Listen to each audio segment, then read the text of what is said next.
বিমান দুর্ঘটনায় ক্ষতিগ্রস্ত হওয়ার পর আগামী রোববার ও সোমবার পর্যন্ত Diabari milestone school and college বন্ধ ঘোষণা করা হয়েছে। স্কুল খোলার বিষয়ে পরবর্তীতে জানানো হবে বলে জানিয়েছে স্কুল কর্তৃপক্ষ। সকালে প্রতিষ্ঠানটির প্রিন্সিপাল মোহাম্মদ জিয়াউল আলম এই কথা জানান। তিনি বলেন, শিক্ষার্থীরা এখনও মানসিকভাবে বিপর্যস্ত।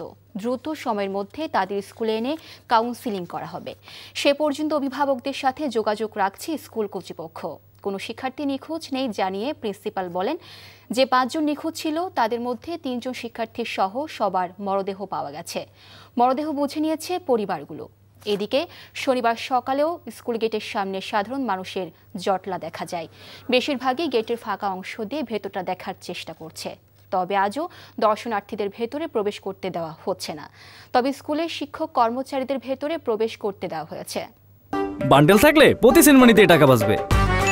বিকাশ সেনমানি বান্ডেল কিনে জিতুন প্রতি লেনদেনে।